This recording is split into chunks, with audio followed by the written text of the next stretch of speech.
Greetings, listeners. Professor I am Felcher here. As you are aware, that is if you're still alive and therefore listening to this, the world ended at the beginning of January 2018. No one knows why exactly, but we think it might be something somehow linked to the Star Wars franchise, or perhaps horse tranquilizers. On a recent expedition, myself and my team discovered an audio recording which appears to feature 3 individuals talking about films and unusual food combinations. What we found interesting about the recording, however, is that it might provide us with further clues as to what actually happened. What you're about to hear is that very recording, and I must warn you, you may find it somewhat disturbing, if not also rather degenerate and idiotic. So don your audio headphones and listen in to episode 21 of Food to Watch Films By.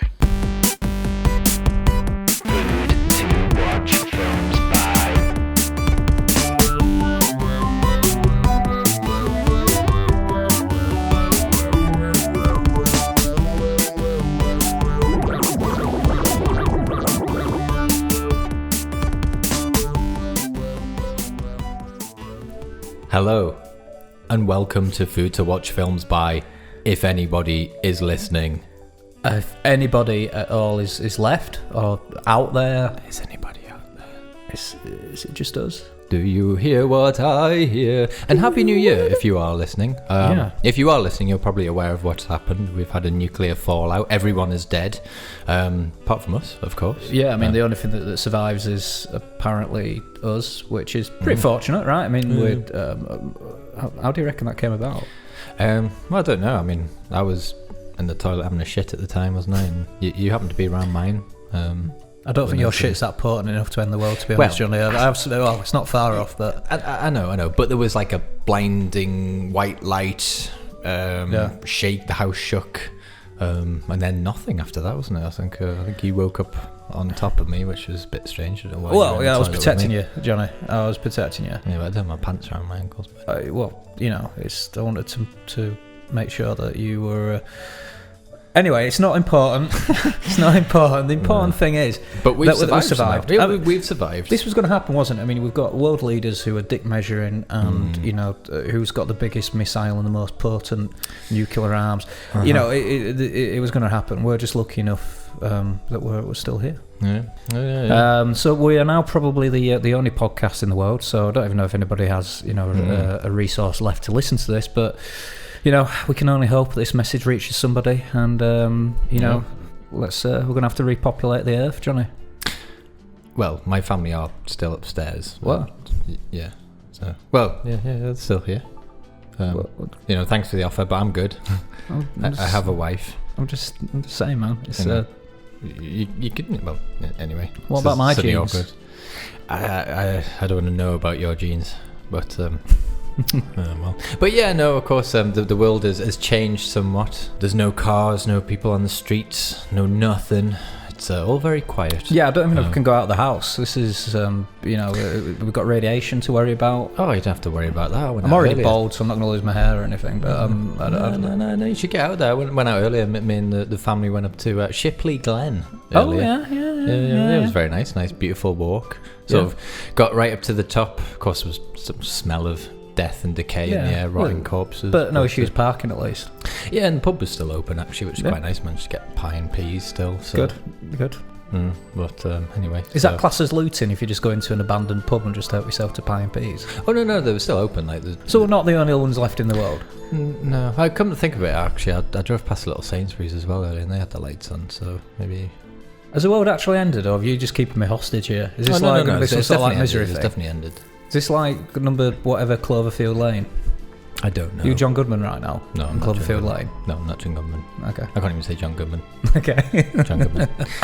Anyway. Happy New Year, everybody. But no, yes, the world has ended. And obviously part of our podcast is that we talk about films we've watched and recommend food that will help to enhance your experience of watching said film. Yeah. So that you can be part of it in a more intimate way.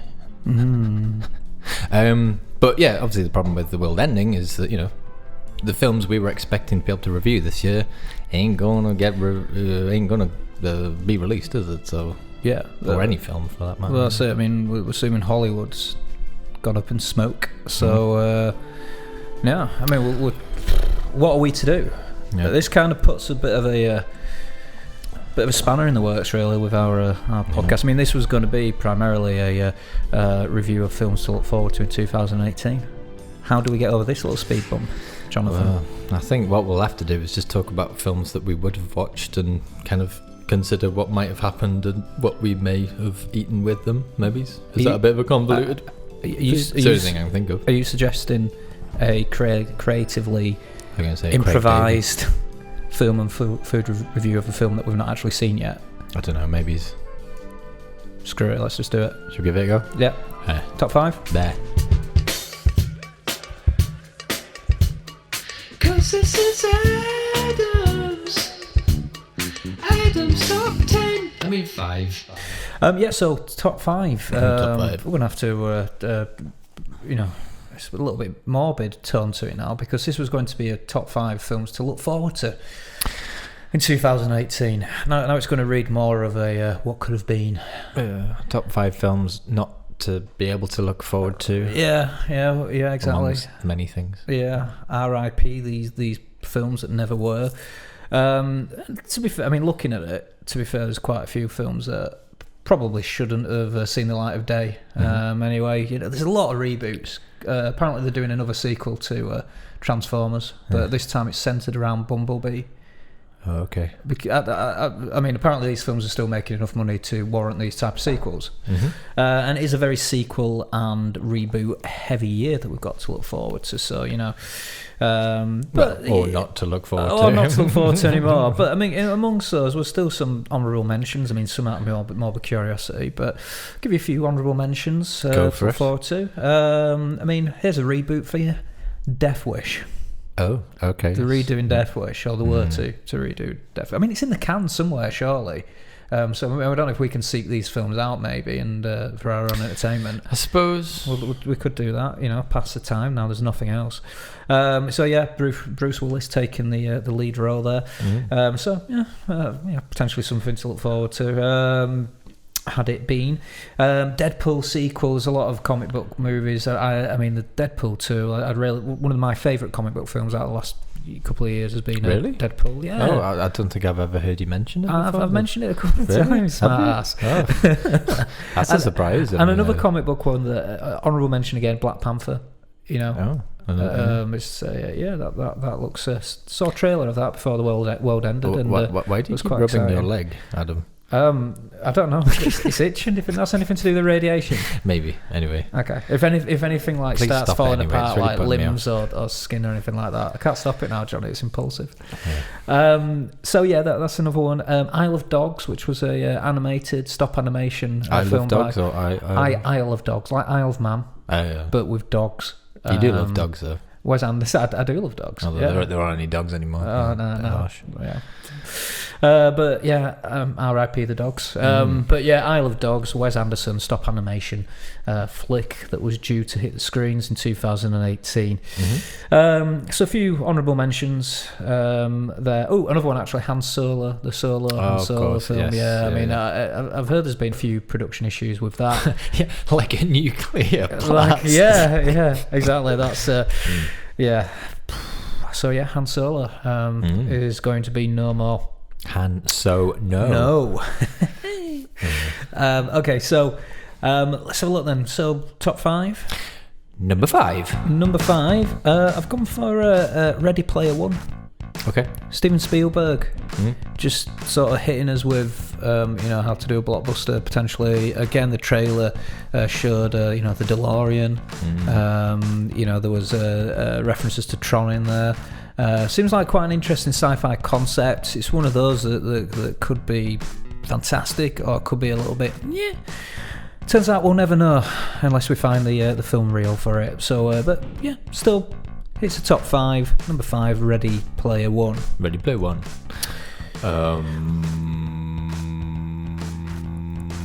Number 4. Sorry, I forgot what you another reboot. Wasn't really listening. No, another reboot.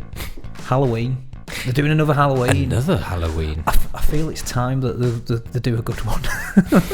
This has been a while since we've enjoyed it. Yeah. I mean, the Rob Zombie reboot was it's all right.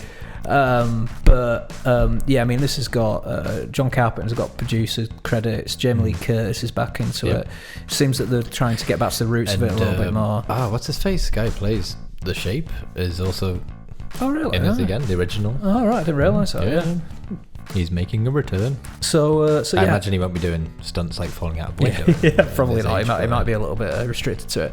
But it seems like they're trying to get back to the roots, and I'm quite I was quietly hopeful that this would have been a bit of a return to form for the franchise. But Halloween, we'll never know. Halloween number 4. Actually, what we'll do on Halloween? Will we be able to celebrate it? Well, doesn't bear thinking about it. No. We'll try not to. Look, let's move on to number 3. Number 3. Number 3. Now, this is a film that actually picked up a few awards at the Cannes Festival. It's You Were Never Really Here, starring Joaquin Phoenix. Joaquin. Bit of an action-packed indie flick. Running time of 1 hour 25 minutes as well, which for somebody with my attention span is spot on. To be fair, so I was quite looking forward to that. There was a lot of buzz around it. It was due for release, a wider release, 2018. But again, not to be. Not to be, or to be, or no, not to be. Just not to be. To be or not to be, mate. Yeah, not to be. Harsh. It's over. Number 2. Numero 2. I've gone for The Shape of Water. What shape is water? It's pretty wavy, and it differs. I suppose when it's in my sink, it's kind of square-ish shape. But then you unplug it, and it's a whirl, sort of, which is probably more of a cone shape. Does it have a shape? I don't think it has. Well, we could have explored it in the film, but unfortunately, again, not to be. Although apparently, I mean, it has already. Well, it did have in 2017, back in the 2017 US release, but UK release wasn't during February this year. Gamete, how do you pronounce his name? Gamete del Toro. Guillermo del Toro. Yeah, how's his first name pronounced? Guillermo. Guillermo. Something like that. Okay. It's another film brought to us by Guillermo del Toro. Guillermo del Toro.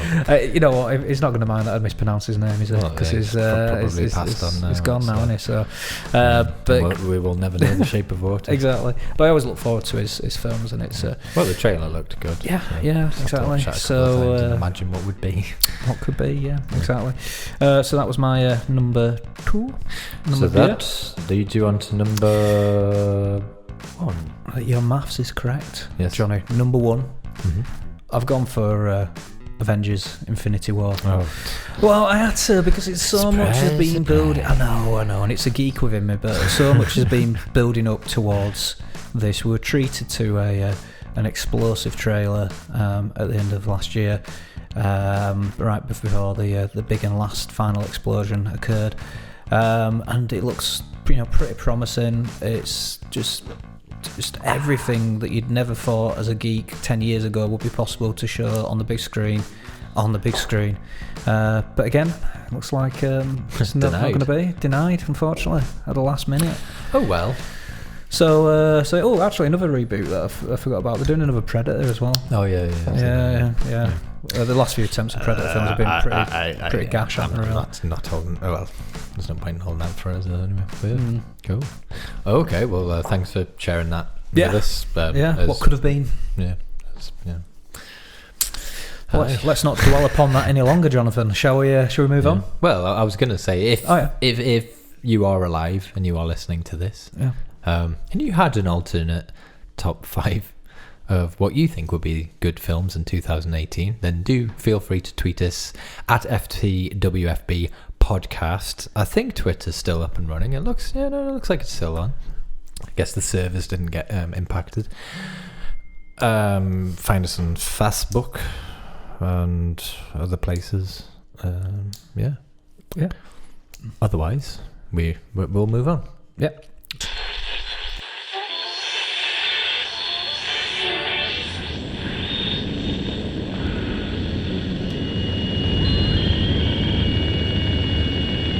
It is happening again. It is happening again.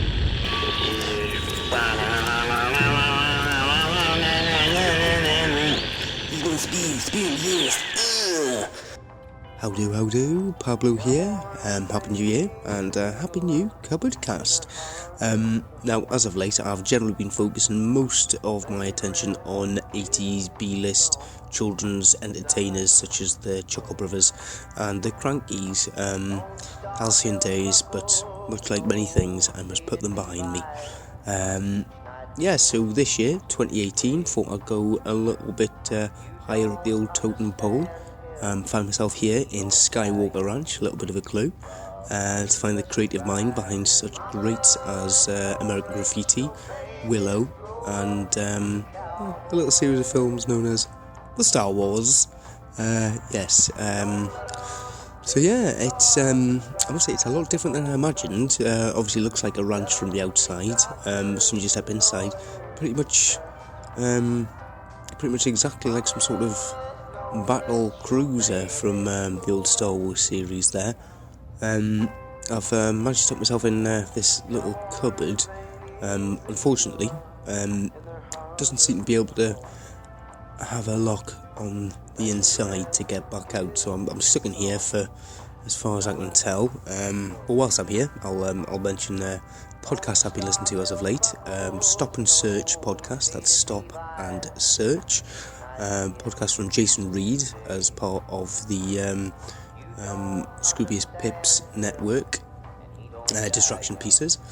Essentially it's just about drug law and prohibition in the UK and around the world, and has lots of experts on, ex-undercover police officers, lawyers, journalists, etc. And it's just dealing with the facts behind prohibition and drug reform, so worth a listen, whatever your stance on such things. And it's nice to be able to make your mind up on facts and facts alone. Might as well try this door again. No joy there. Alright, there's a big red button, which is Doomsday Scenario. I can't think of any worse scenario than being locked inside a cupboard, so I'm going to give that a press. That is loud. That's loud. Lots of red lights about. There's lots of commotion out there. I'm having a look through this little porthole I've got. Lots of stormtrooper looking people running about. Well, there's George Lucas. Oh, that's funny. You know, of all this time I've been doing these cupboard casts, it's very rare that I've actually found one of my quarries seeking me out, but I was banging on the door pretty hard. Desperate to get in. Is that escape pod? I don't know. Doomsday weapon. End of the world. I don't know. Oh, there's a bit of rumbling in the cupboard here. I don't know if you can hear me, George, but I just want to say that Willow is a superb and underrated film. I think we're jettisoning from here. I think escape pod's right. I'll have to sign off. Hopefully I'll speak to somebody soon. To infinity and beyond!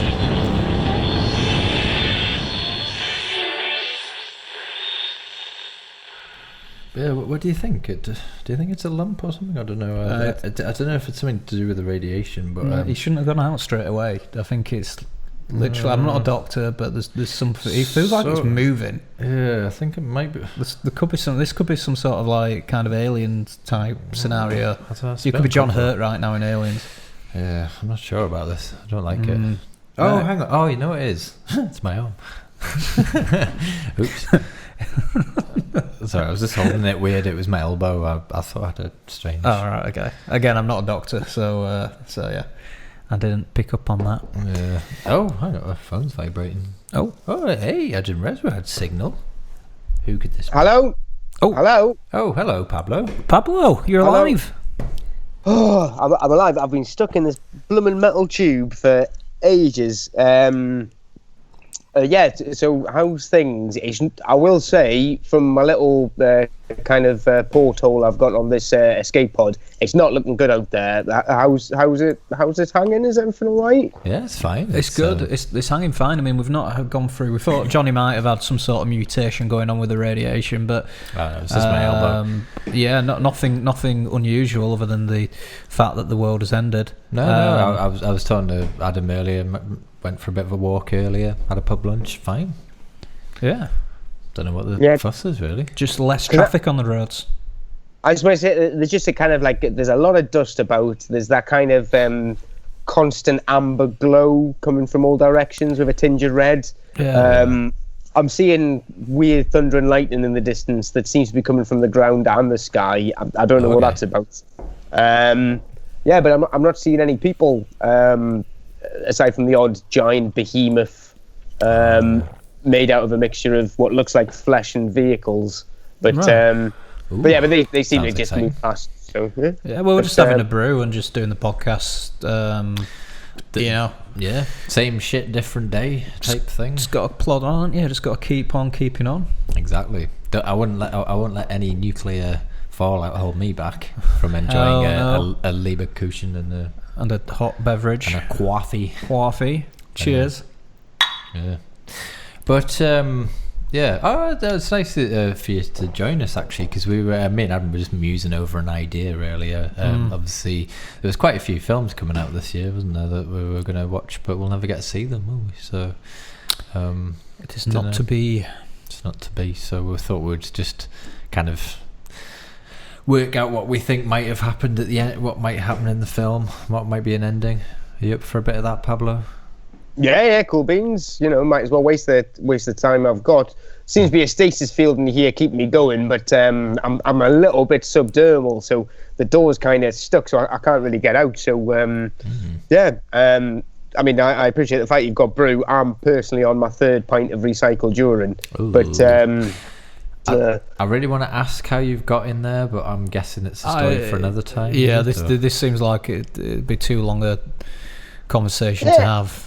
And we don't know how much time we've got left on this planet. We could literally be decaying from the inside at the moment, slowly. We don't know. I mean, we all are, I suppose, technically. Well, all I'm saying is that if I was capable of such things, I may potentially feel a little bit of guilt right now, but we'll move on. We'll move on. Okay. Cause we're making it up as we go along. Tell me now, baby, is that so wrong? Well, if we each three of us pick a film, So we're just picking a film. Who would like to go first? Well, are we just going to pick a film first? Each of us pick a film one after the other? Film that's going to come out in 2018. Let's think what's going to happen. Yeah, what would happen that took your fancy in particular? Yeah. Well, I will say I'll do a quick rundown. There's a few films that I had my eye on, but one particular one I'll stick on. There's The Strangers, Pray at Night, which is a sequel to the 2010, I think, Strangers film. Oh, yes. All about home invasion and the likes. Seemed quite interesting. There's also The Winchester, which is all about the impossible home, starring Helen Mirren.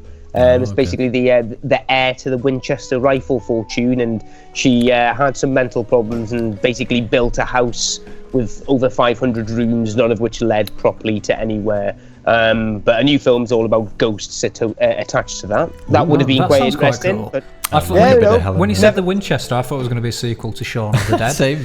That was my exact same first thoughts when I heard about it. But yeah, never going to see it now. Nope. There's Slender Man, of course. The old creepypasta. Essentially, the internet came up with an idea of inventing a folklore character. They came up with Slender Man, and now a bunch of stupid people think he's real. But anyway, this is a film based on that. Never going to see it though. That's the end of that. Truth or Dare, all about essentially Truth or Dare, but with a kind of demonic, almost what do you call it? Final Destination. Final Destination type thing, where there's some sort of kind of force or presence that is making these children play Truth or Dare, and if they answer incorrectly, they die. But yeah, that's never going to happen. Obviously, it was very much looking forward to the New Mutants, Marvel's first out-and-out horror, connected to the X-Men universe, which the New Mutants was the very first offshoot from X-Men, pre-X-Factor, whatever X-Men you do. But yeah, they were the first X-Men run-off, and it's all focusing on young mutants who have just found their powers. But there's going to be quite a horror element there, but yeah, not going to see it. Number one, Mum and Dad, all about a day where basically parents lose their minds and decide to kill all children, their own children specifically. The specific one which I was looking forward to with that one was that Nicolas Cage was playing one of the dads, and it was going to be Nicolas Cage in full batshit crazy Nicolas Cage mode. But yeah, that's not going to happen. But the particular one that I was very much interested in, what I'm picking specifically for this here, is Day of the Dead Bloodline. A remake of George A. Romero's Day of the Dead. So I like to start with a big preamble and then just stop dead. So yeah. I'm sure all of them would have been very good. We'll never know. We'll never know. But is there any of those in particular you've got a prediction on what would have happened in them, or? Well, I'd say specifically Day of the Dead Bloodline.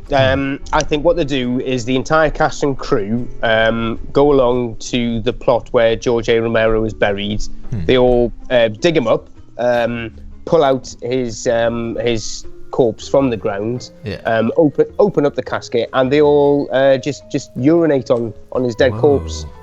Just basically, and then spit on him as well, because it's the general level of respect that they're paying to the memory and the lineage that is the Dead films. So ultimately, I think the film is gonna end on the same level of care and respect that they've showed in remaking this film in the first place, because Day of the Dead is fucking awesome. So why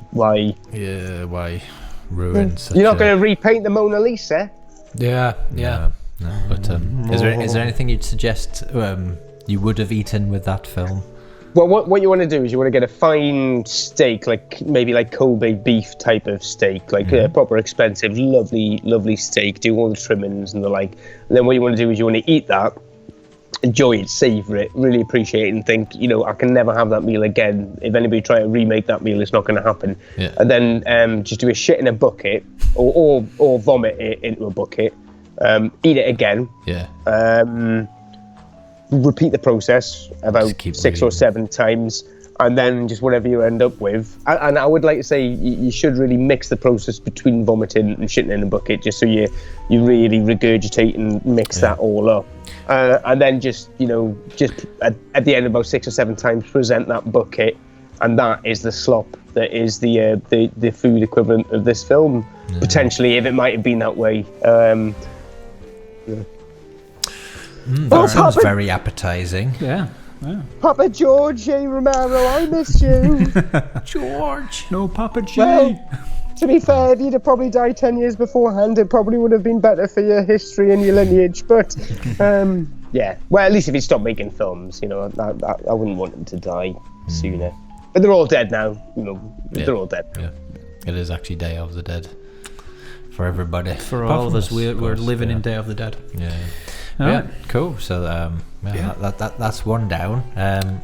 Adam, do you want to share your film? Yeah. choice? So I was quite surprised. Again, 2018 seemed to be the year of sequels and reboots, including Disney. They're at it again. Mary Poppins Returns. Oh yeah.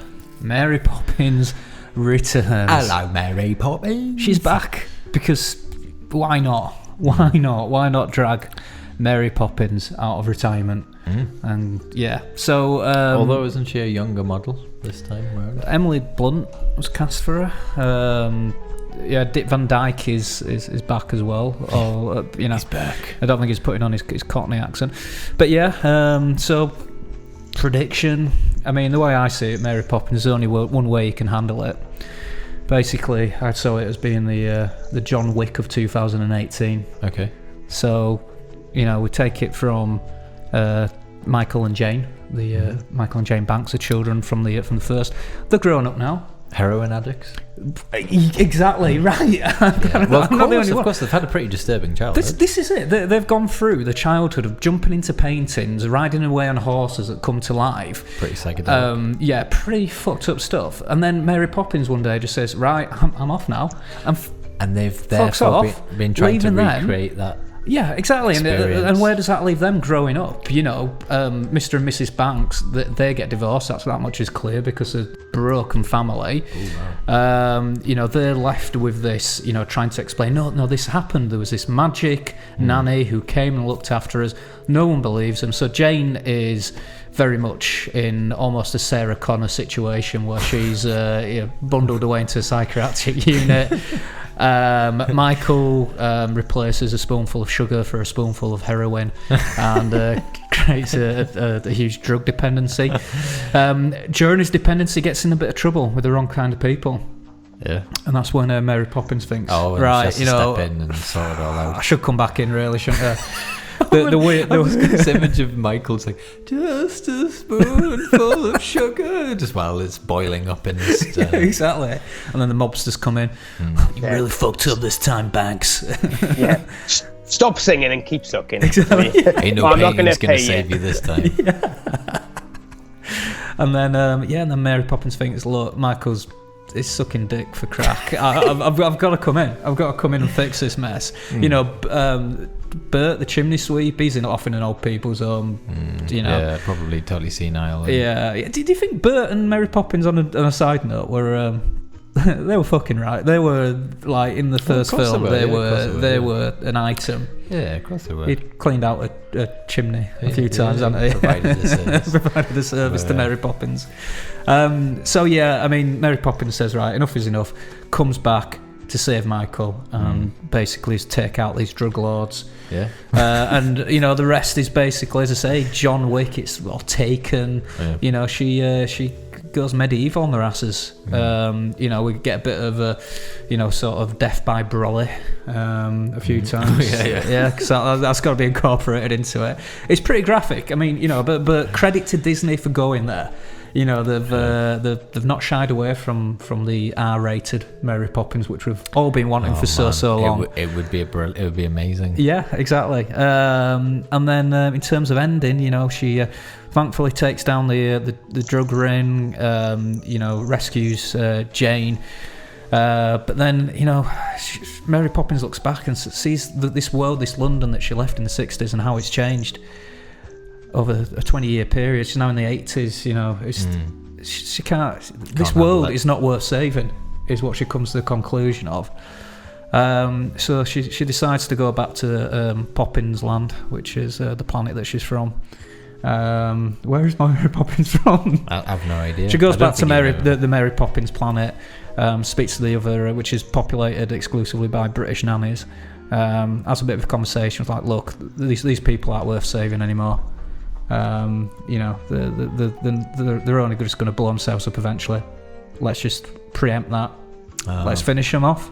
Nuke it. So they decide to Death Star it, and that's how it ends. So Mary Poppins kills us all, which feasibly could be what has actually happened to us. Maybe. Yeah, definitely that. I think that is definitely what happened. Yeah, exactly. Mary, So if you're looking for someone to blame Mary Poppins. Mary bloody Poppins. Mary super frala casual listic spialadosha. That word. Yeah. Practically perfect in every way, my ass. She can feed these birds. if you can only guess what hand gestures I'm making. Yeah. Well, feeding the birds actually leads then to my food suggestion quite nicely. Oh, go for it. So I'm going for a nice serving of wood pigeon with a nice sort of claret cherry sauce, and that's basically just to represent how, you know, the death and devastation that Mary Poppins has left in the wake of old London town. All that's left is, you know, the charred remains of humanity and some dead pigeons. So Mary Poppins Returns, a bloodfest. She's back. she's back and she's man, pissed. I'd love to see the trailer. See, this is what I was saying. Should have done a trailer, right? That has painted a very good picture. Just you could imagine the trailer just with like really creepy, like feed the birds music. Feed the birds, the birds are back. And then just... Well, there is some very good trailers on YouTube that people recut. There's like Scary Mary, where people have taken the original... Oh, Scary Mary, that's what we call it. Bits from the film and made it all dark, and yeah, it's really creepy. Oh man, but yeah, no, I needed that. That has to happen, although it'll never happen. Well, it never will now. So what about you, Johnny? What did you... I had a bit of a look through, and I thought I'd go for the Liam Neeson film, The Commuter. The Commuter? Yeah. Is that a thing? Yeah. Oh, would that? Yeah, no, it's a film called The Commuter. The Commuter, even. About an insurance salesman who gets the train every day, same time, same route, and eventually gets contacted by someone and is forced to uncover the identity of a hidden passenger on the train or something, and it all gets a bit crazy. And it's about him trying to solve something or other, by the looks of it. Hi there, listener. Johnny here. Sorry, just had to stop it right there because that was the most abysmal attempt at a synopsis of a film, if ever I have ever heard one. I'm absolutely ashamed. So I thought I'd just hold it right there and give you a proper synopsis of the film The Commuter. Okay, here we go. The film stars Liam Neeson as a family man and former police officer Michael McCauley, who has been making the same commute by train every day on a regular basis, hence the name The Commuter. Having lost his job as a life insurance salesman, he takes a train home, on which he soon finds himself talking to a mysterious woman who propositions him with the task of locating an unknown passenger on the train to plant a GPS tracker on them. Following his conversation with the mysterious woman, he is handed an envelope containing his wife's wedding ring, soon realising that bad shit will happen if he doesn't try to locate this passenger and carry out the wishes of the mysterious woman. He later finds out that the passenger that he has been tasked with locating is involved in a supposed suicide case and is wanted dead by some particularly bad people because of what she knows. Michael then decides to carry out the task of locating the passenger with the intention of helping her rather than aiding in her demise, whilst trying to keep himself, his family, and most importantly the other commuters alive. There we go. Not so hard, is it? Okay, back to you, Johnny. Anyway, I was thinking about it, and I think what would be really cool is things go wrong, gets into a gunfight with this mysterious passenger, bullet hole in the side of the train. Before they know it, they soon realise that actually it's not a train that he's been on every single day. What it really is like a giant human centipede thing made of like giants, and it's travelling to hell, and it's taking them to hell. Yeah. Okay. It's to be enslaved and to eat each other's feces, basically.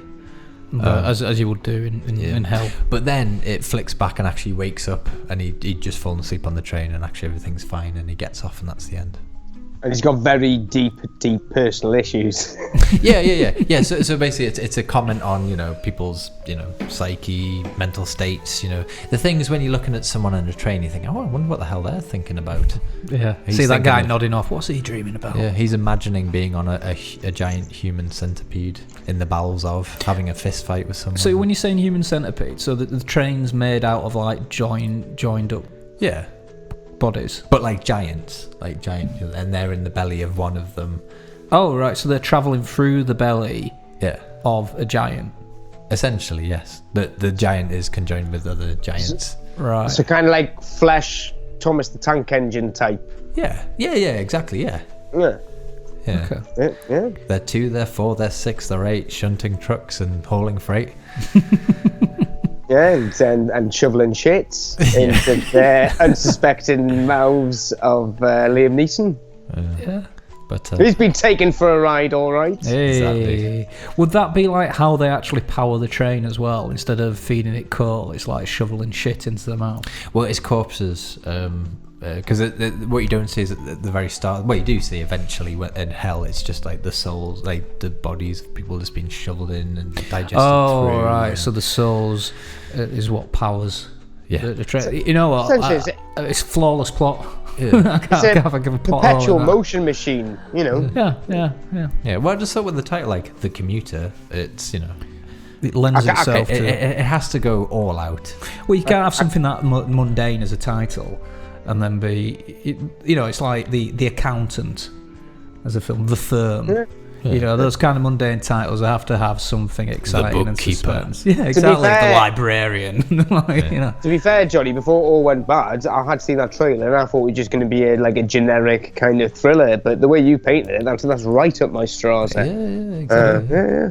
But what on earth would you potentially eat with something that monstrous? I hesitate to ask. Well, I was thinking about this and I thought, I commute twice a week on a train. And I guess, it's a bit of a dull thing being a commuter. But obviously this film adds a bit of danger. So I was trying to think of dangerous foods to eat on a train. Now obviously you've got like your standard hot coffee, which, if the train suddenly jerks, you could spill it, scald yourself a little bit. Hot soup, maybe something that's a little bit out of date or particularly strong, which is going to send your guts off, and unfortunately you're on one of them trains where the toilet's out of order or you can't get in it. Or maybe, I hate when you get on a train and someone's eating like a hot egg sandwich. It stinks. It's inconsiderate, isn't it? It's horrible. It's horrible. So maybe like a really manky hot egg sandwich or something. Just not appropriate. No. Yeah. Well, that was about it, really. So inappropriate train food. Just food you shouldn't really attempt to try and eat on. Like opening up a thing of sardines or something on a train. Just like eating them like the guy out the burbs. Yeah. But or like volcanically hot soup that you or just impractical food as well. Yeah. Well, Johnny, I appreciate this game. It's really made this Armageddon seem a little bit less worse for at least 10 minutes. Yeah. Well, it's fun to use the old imagination. Well, I think I'm going to tuck into some more of these protein bars and just hope I don't get taken by some sort of irradiated rebels as a prize bride. Yeah. If you ever, we might be at this stage where we have to build like sort of clans and tribes to survive. Look us up, Pablo. Try and find us. You won't be the head of the clan, but you're certainly welcome to be my water bearer or something along those lines. Yeah, I'll just you guys carry on for a bit, and I'm just going to try and tinker on, see if I can kind of get this door open. But otherwise, I'll be here. Cool. Will we? All right. Literally nowhere else to go, and even if I could, I probably wouldn't want to go there. Yeah. Cool. All right then. Bye. Okay. Well, I think we've probably chatted enough bollocks for another episode. Yeah. It's been quite nice to while away some of this time, seeing there's not much else to do on this no desolate wasteland of existence. Desolate planet. You know what? I never thought I'd outlive most things, humanity, pretty much. Although as long as we're here, there's still humanity. Yeah, there's still Pablo. There's still my family upstairs. But I've not seen him for a bit. Yeah, well, I suppose probably in bed or something. I don't know. Can you hear something? No, I can't hear anything. But if you've got any film and food recommendations, then do tweet us at FTWFB podcast, or hit us up on Facebook if they're still accessible. I don't know how long they'll stay up. Yeah. Email us at, what was it? I don't know. I heard something. Oh, that's weird. Or keep in touch with us. If you're out there, if you're still alive, if you're bored, alone, then do get in touch with us.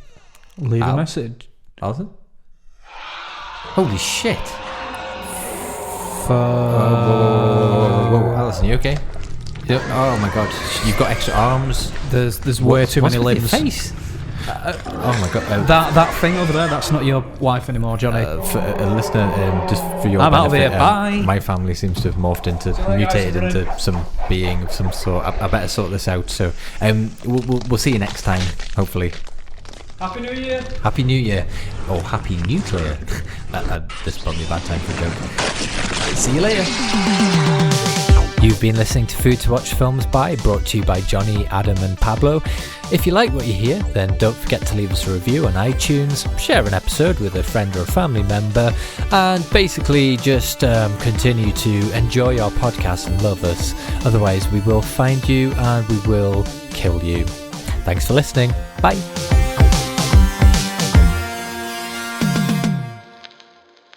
So there you have it, folks. As you will have heard from the disturbing recording, we can only guess as to the fate of Johnny and Adam. Perhaps this has been a big waste of your time, perhaps it hasn't. But perhaps it should be a lesson to all of us. I'm not sure what the lesson is exactly, but it feels like it needs something to round this off in some sort of intellectual manner. So, from me, Professor I.M. Felcher, I hope you stay safe. Oh, and remember, folks, toilets can save lives, particularly in nuclear explosions. Is that the lesson? I don't know. Anyway, bye for now.